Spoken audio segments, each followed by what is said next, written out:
Good morning, dear student. So, in my YouTube channel, Medicine Classroom, today I am going to teach you about jaundice. In today's session, we'll discuss first about the bilirubin metabolism, and we'll discuss about the definition and the differential diagnosis of the jaundice. Third is we'll discuss about the etiology and the types of jaundice, and fourth one is how we are evaluating a patient with jaundice. So these are the things we are going to discuss in this session. Okay, first of all, bilirubin metabolism. To understand the bilirubin metabolism, we have to understand about the spleen. So spleen is the graveyard of the RBC. Graveyard of the RBC. We all know that RBC has its lifespan of around 100 to 120 days. After 100 to 120 days, then these RBCs are trapped and killed in spleen. So inside the RBC, okay, we all know there is a hemoglobin. There is a hemoglobin. Inside the RBC, there is hemoglobin. Once the RBC is destroyed in the spleen, the hemoglobin is released in the spleen. And from the hemoglobin, it has two parts. One is heme part, another is globulin part. From the heme part, with the action of the heme oxygenase,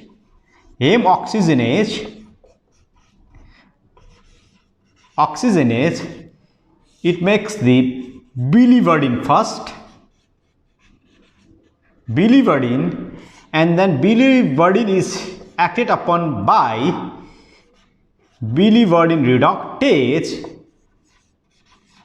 reductase and forms the bilirubin.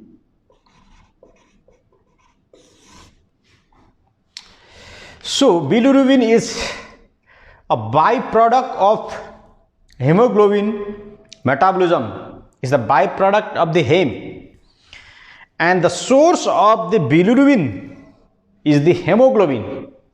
It's not the hemoglobin in our circulation, or it's not the hemoglobin that formed in the spleen.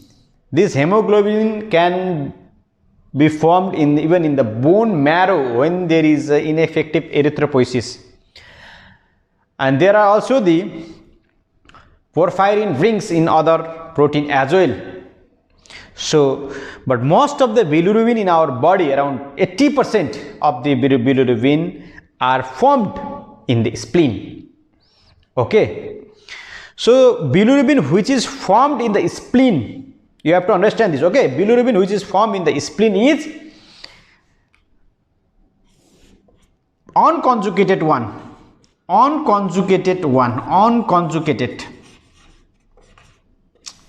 and it is not soluble in water. You have to understand, it is not soluble in water. This unconjugated bilirubin is not soluble in water. Then what happens? So second important organ that you have to understand the bilirubin metabolism is the liver. In the liver, so this bilirubin has to come to the liver, but it is not soluble in water. Then how it is going to the liver? For that, this bilirubin has to bind with the albumin. It has to bind with the albumin. So this bilirubin albumin complex is now soluble in water, and albumin is a transporter that transport the bilirubin from the spleen to the liver. Okay.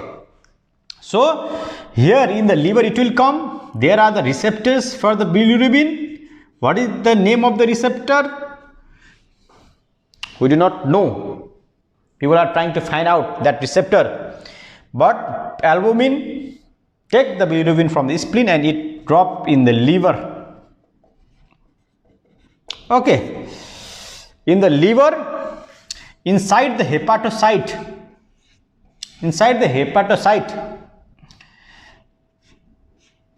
it undergoes a process called conjugation.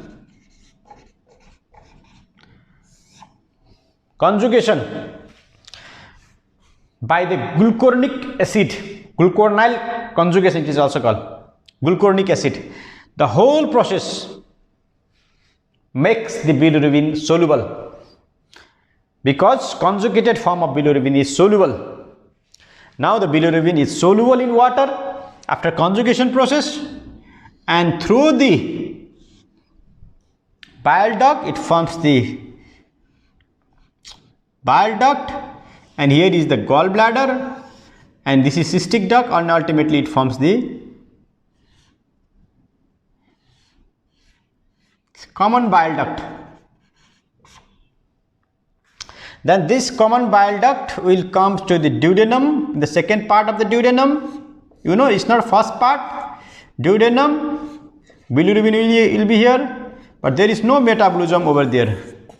The metabolism occurs in the at the level of the ileum and the colon, where because of the activity of the microbes, it deconjugate the conjugated bilirubin, and it convert into urobilinogen and the stercobilinogen,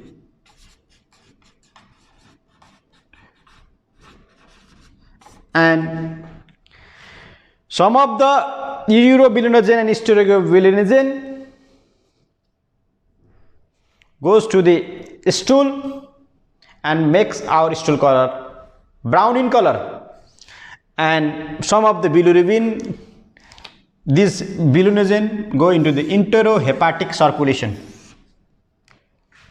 So to understand the bilirubin metabolism, as a clinician you have to understand where the bilirubin is formed. Bilirubin is formed in the spleen after the destruction of the RBC, and that bilirubin is transported to the livers with the help of albumin. In the liver there is a process called conjugation, and once it gets conjugated, now it becomes soluble, and this conjugated form of bilirubin travel through the bile duct and ultimately drains in the second part of the duodenum and comes to the terminal ileum and the colon, where there is action by the enzymes produced by the microbes, and some of the bilirubin will pass in the stool, that gives the stool brown color, and some of the bilirubin undergoes the enterohepatic circulation. So these are the things you need to understand. Okay, what is the significance of these things? We'll discuss later.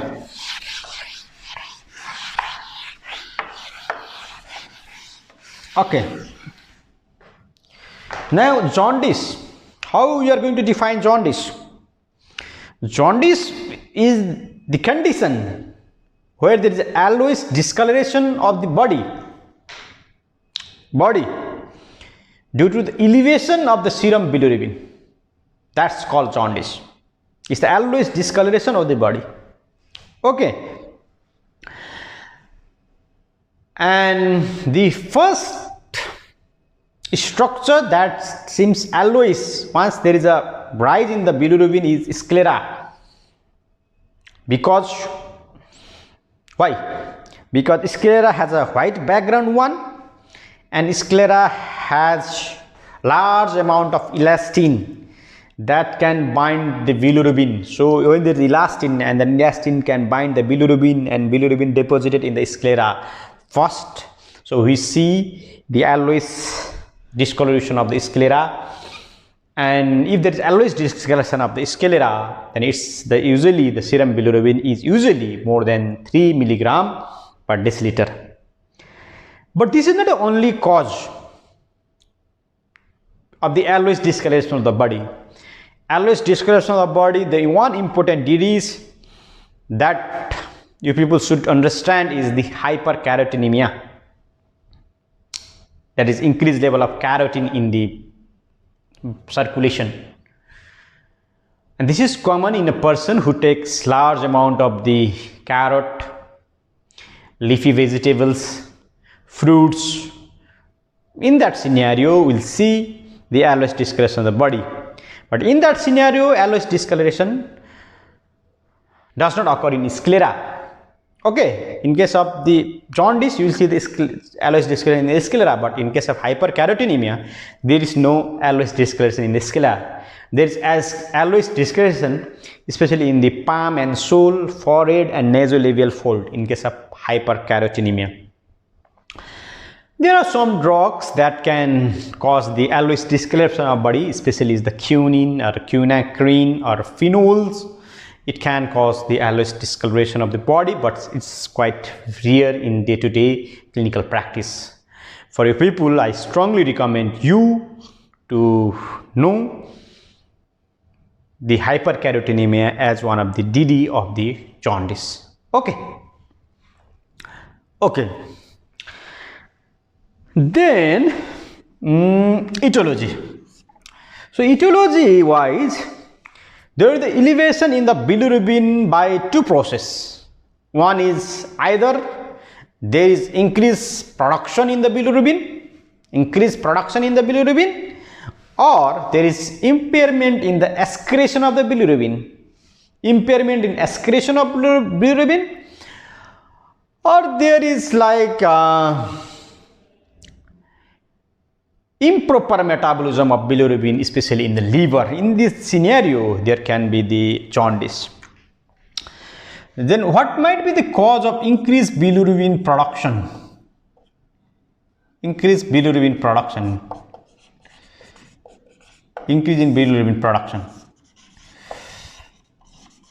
So bilirubin is formed from what? Bilirubin is formed from the RBC in the spleen. So if there is excessive RBC destruction in the spleen, then it can cause jaundice. The condition is called the hemolytic anemia. So hemolytic anemia is of different type. It is hereditary as well as acquired. Classical hereditary hemolytic anemia are thalassemia, then G6PD or hereditary spherocytosis. These are the classical cause of hemolytic anemia. Whereas acquired hemolytic anemia is like because of the paroxysmal nocturnal hemoglobinuria, or sometimes because of the infection like malaria, it can cause hemolytic anemia. So if there is hemolytic anemia or excessive RBC destruction, then there can be elevation in the bilirubin, and this condition is called the hemolytic anemia. In some books, is also called the pre-hepatic hemolytic jaundice. Okay, but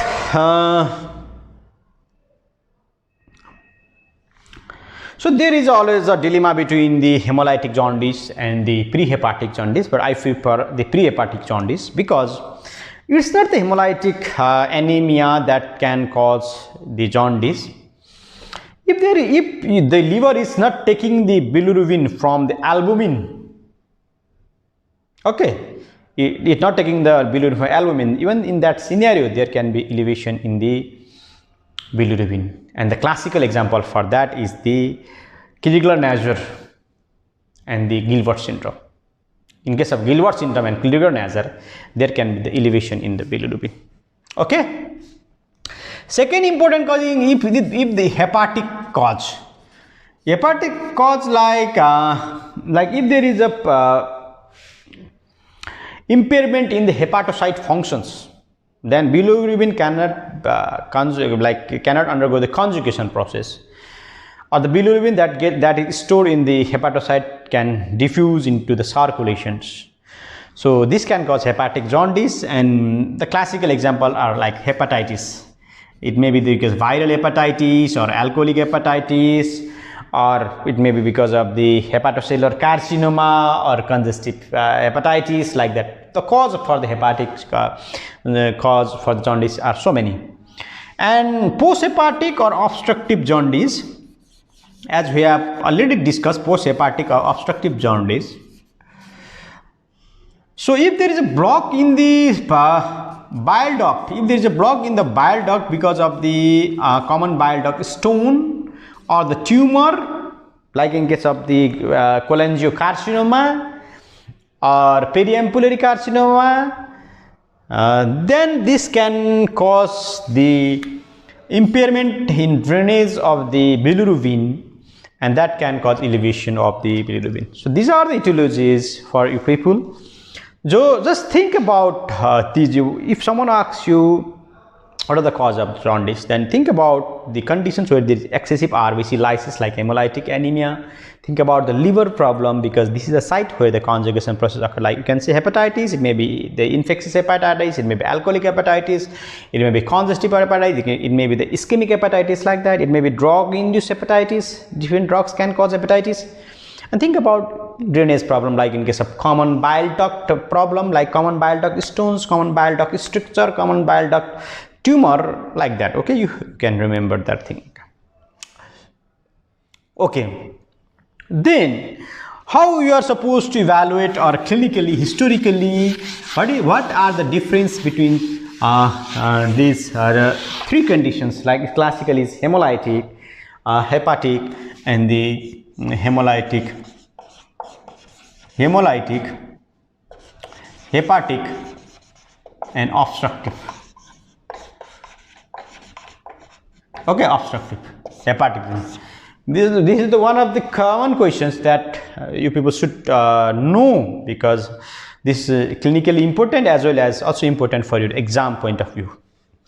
So hemolytic jaundice, okay. So bilirubin, usually jaundice will be mild one. Mild.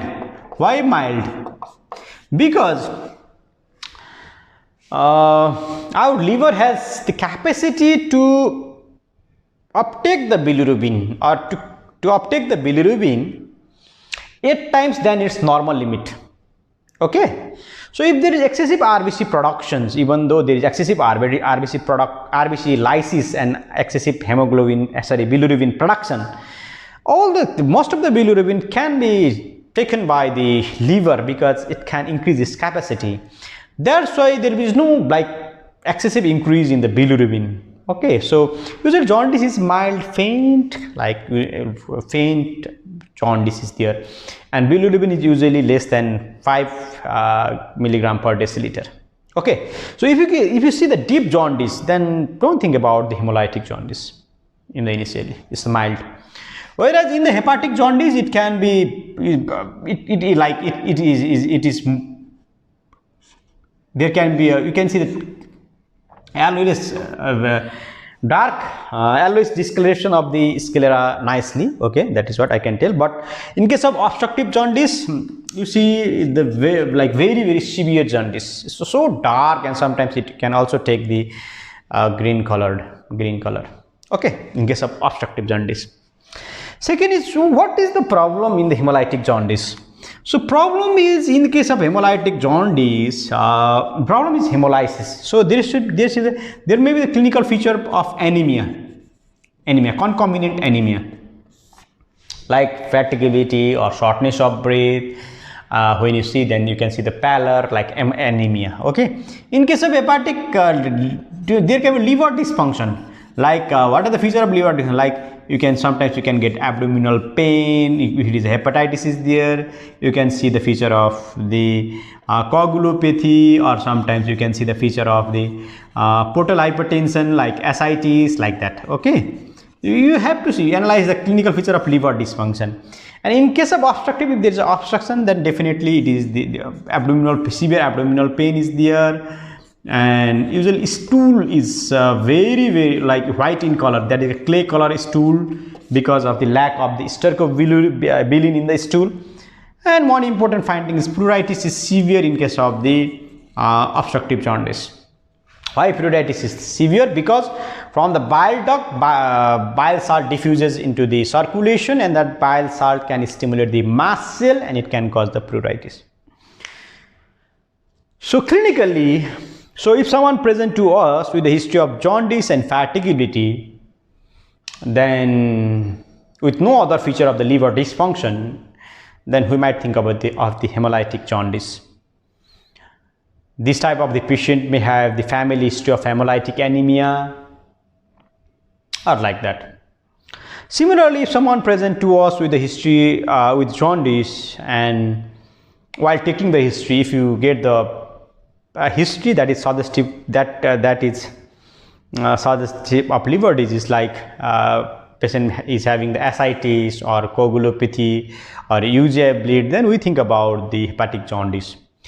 Similarly, history of the significant alcohol consumption, history of the hepatitis B and C in the past, and these are the clues that helps you people to think about the hepatic jaundice.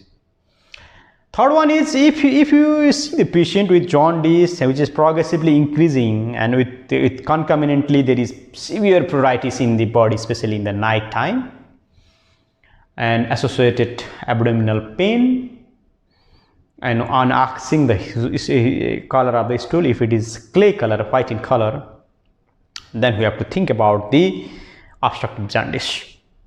This is what we should know about the jaundice. And if you make this type of approach, then you can easily make a diagnosis for the cause of the jaundice, because jaundice is not a disease, it is the symptoms, it is actually the sign. Okay, and how we are supposed to evaluate after taking the good history and the examination and approaching the case in the right way? We can investigate. First of all, you can do the liver function test. Okay, and if in the liver function test, if bilirubin is only increased and there is no impairment in the liver enzymes, then you can think about the pre-hepatic jaundice and you can work up for that. If the liver enzymes are increased, like if they increase in ALT and AST and ALP, then think about the hepatic and the post-hepatic cause. If ALT and AST is predominantly increased, then ALP, then think about the hepatic jaundice and work up for the alcohol, work up for the like hepatitis A and B, then autoimmune hepatitis. And otherwise, if the ALP is predominantly increased in comparison to ALT and AST, then you have to work for the obstruction. You can do the ultrasound, you can see whether there is a dilatation of the common bile duct or not. This is how we can proceed with the patient with the jaundice. If you have any comments, sorry, so last thing I want to say. So how we are supposed to examine the jaundice in the ward or in the bedside? In the bedside, what we need to do is that you need to explain about the procedure, what we are going to do. Okay. Then ask the patient to look toward the window. Okay, you cannot examine the jaundice in the dark room or the room lighted by the fluorescent lamp, because sometimes you might miss the jaundice in that scenario. Just ask them to look to the sunlight. Okay, then what you need to do, you need to lift the eyelid and just ask them to sit downwards. Okay, just do like this and check the sclera, and you will see the jaundice there. Other side where you can examine is the underneath of the tongue. Underneath of the tongue you can see the jaundice. Okay, and one question that is usually asked in the exam is why you see the jaundice in sclera in the upper part. So we have to say we see the jaundice in sclera through the upper bulbar conjunctiva. Why sclera? Because of the presence of the elastin in the sclera, one, and second is the white background. Why through the upper? Because our upper bulbar conjunctiva is protected by this eyelid. So if it is protected by the eyelid from the sunlight, then the bilirubin, which is deposited in the sclera, do not undergo the photooxidation. If they do not undergo the photooxidation, then we can see the bilirubin. Otherwise, if there is a sunlight falls in the sclera, then the photooxidation can occur and the bilirubin can convert in lumirubin, which is soluble form. That's why we have to see the bilirubin or jaundice in the sclera through the upper bulbar conjunctiva, so that we can even elicit the minimal jaundice. Okay, let us revise once again. So bilirubin is formed in the spleen, conjugated in the liver, and drained by the bile duct into the duodenum. Okay, jaundice is the always discoloration of the body due to the elevation in the bilirubin. Okay, the types are prehepatic, hepatic, and the posthepatic type. The cause of prehepatic is hemolytic jaundice. Hepatic are different hepatitis, and posthepatic is because of stones and the tumors. The prehepatic jaundice or hemolytic jaundice is characterized by the feature of the jaundice and anemia. Hepatic jaundice is characterized by the jaundice along with the feature of liver dysfunction, and the posthepatic is characterized by the jaundice with the feature of the obstruction like pain. Okay, so I think you people have understood about jaundice. If you have any comment, then you can write in the comment section. Till next class, thank you so much for your kind attention.